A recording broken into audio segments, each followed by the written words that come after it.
Hey there, I'm Ken. This is Canadian Retro Things. Welcome. Recently, it was the 60th anniversary of Doctor Who.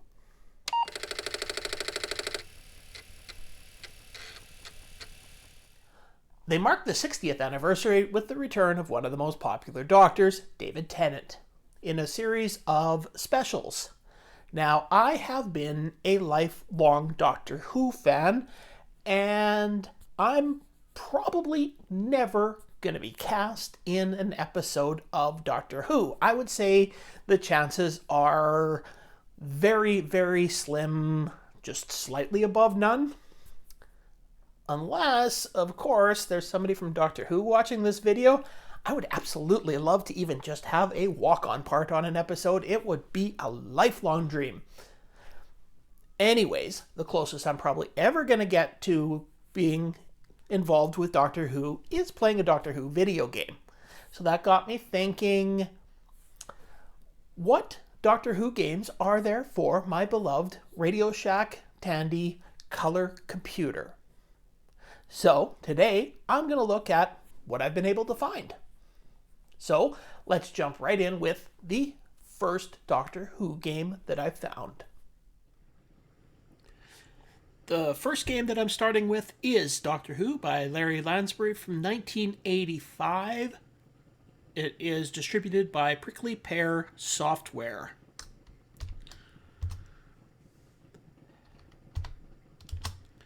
Now, one of the first problems with this game is you do have to read the instructions to know how to play this game. And when you say that yes, you want instructions, it has a music file attached to it.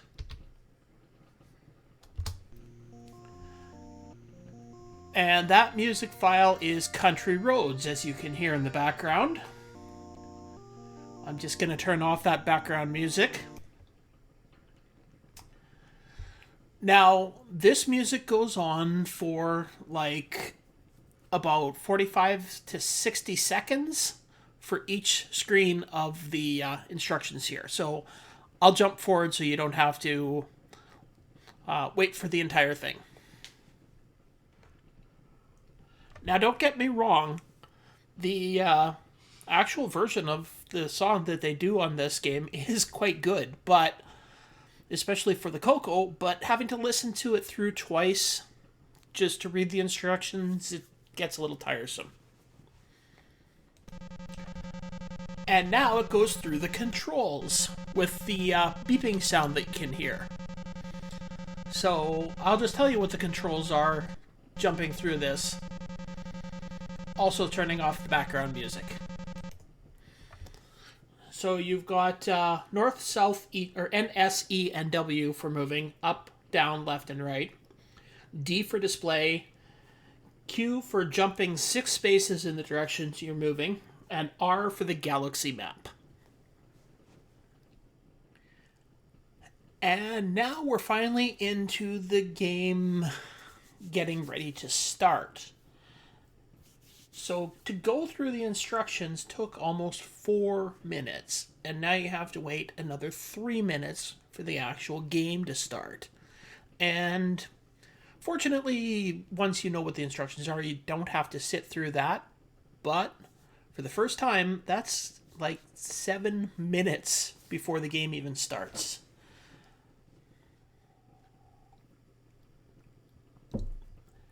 And we are finally into the game. Now, as you can see, you're the TARDIS. Basically, you're just flying around trying to land on one of the planets. The first thing you have to do is take a look at your display, which will show you where you are, where all the other planets are. Now, all the other planets are rotating, so you just have to basically move around until you can get to the planets. I actually played this game through a few times, and I just kept running out of energy before I could even get on one of the planets, because they are also constantly moving. I'm just going to play this for a while and see if I can actually get to one of these planets or not.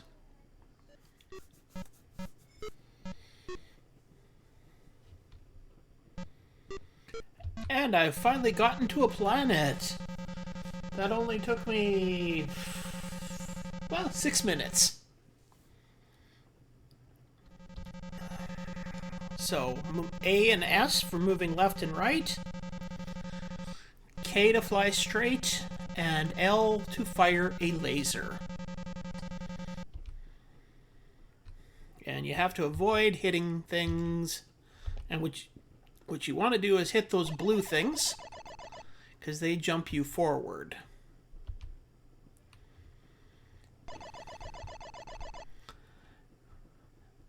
And that's basically the games.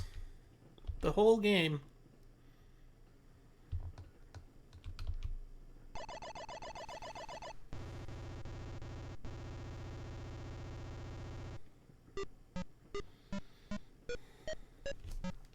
And now you go through a whole sequence of you landing on the planet.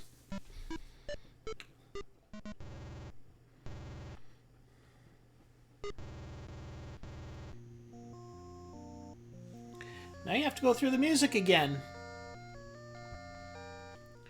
So as you can see, I do still have some energy. I picked up 1 key. Now I have to go get... There's a total of 7 keys to get in this. So this, even on the easiest level, this game would take maybe 3 hours to play. And yeah, it's very repetitive. I think I will give this one a pass in the future. There are 4 more Doctor Who games that we're going to look at, and they are all by Mike Snyder. They are all on his website, CocoQuest. Now, if Mike Snyder sounds familiar, then maybe you have been watching Coco Nation, because we just did an interview with him there. This is a website that has all of his games on it in compilation discs. And there are 10 discs here, all with a whole bunch of games that were mostly from T&D subscription software back in the day. So these are all the games, and Doctor Who games are all on disc number 8. Now, if you want to look at all of the things that he made here, then I would suggest up here you can just download the archive, which is a zip file with all 10 discs in it. I'll put a link to his page in the description, and yeah. Let's take a look at those Doctor Who games. As you can see, all 4 parts of the Doctor Who games from Mike Snyder are on this disc. Now, they are consecutive games, I think, that follow each other. So let's load up the first one.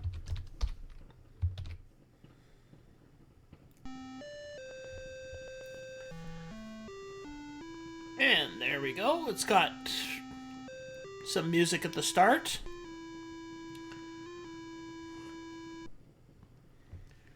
So this is episode 1. I think if you just hit I on the instruction on the front page there, it gives you the instructions. As you can see, there you go. Pause it here if you want to read the instructions. Nice thing about this one is you can skip right through the instructions. So you start out the game in a stolen cyberjet. Now this first game has 4 different levels.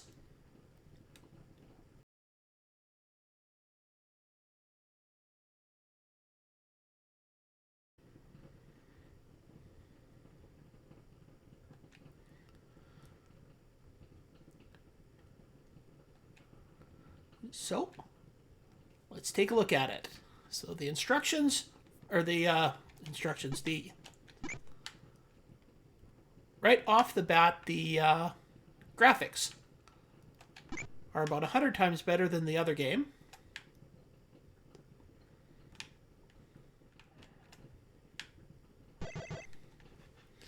And I died. So I've played this game a couple of times through now, and I've never made it past the first stage, so I can't even show you what the second, third, or fourth stages even look like.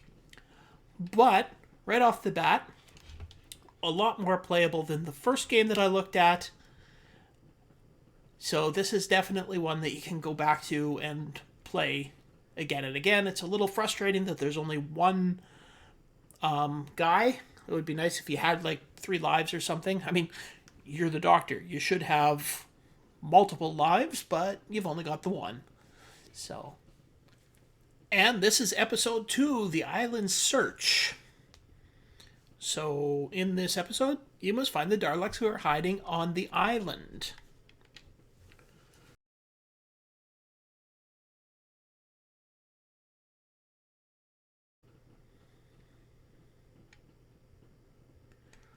Alright, so here we go. Now, this game is completely different from the first one. This game, it's almost, it's kind of a little adventure game. So as you can see, you gotta run around the island.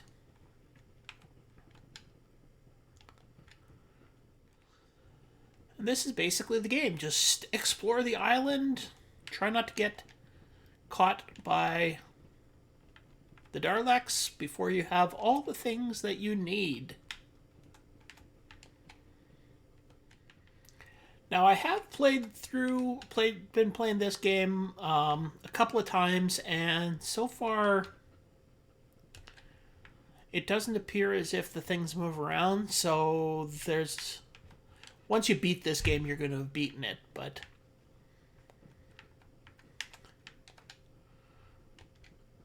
if you like little adventure-style games, then, this is probably a good one for you.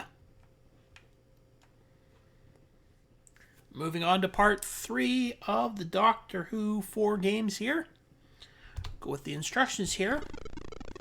So this is taking place right after episode 2. You've gotten the information on where the Master is. You've come to this city where you have to fly across it. There's 135 sectors. It's a little difficult to read, but let's see if I can actually... There, that's easier to see. Took it out of RGB, put it into composite, so...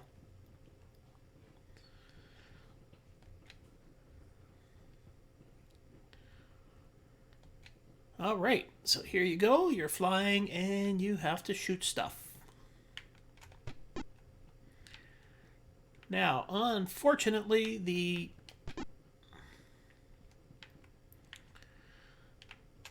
things you have to shoot are quite blinky. And you've only, again, got one life. So you have to make sure that you line everything up perfectly. And, see, I'm in Sector 5, so when I start again, I have a score of 0. And I'm starting in Sector 5. So the closer you get to the 135th sector in this game, which is the end, there's just a point where you're just not going to be able to win the game anymore because you have to have 1,500 points to win the game at the end.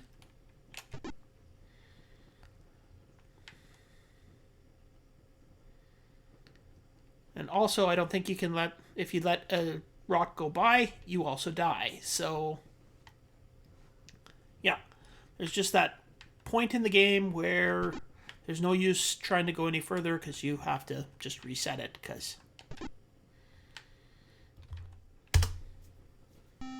And here we go. This is Doctor Who Episode 4, Planet of Destruction. One problem, though. What happens if I hit quit? You're supposed to get a password at the end of level 3 of part 3 to play this level. So what happens with quit? I think you can only play the first level. So you need the passwords to be able to play very much of this one. But this is the first level. What is going on? Zip. A maze. And you don't have very much time to play it either.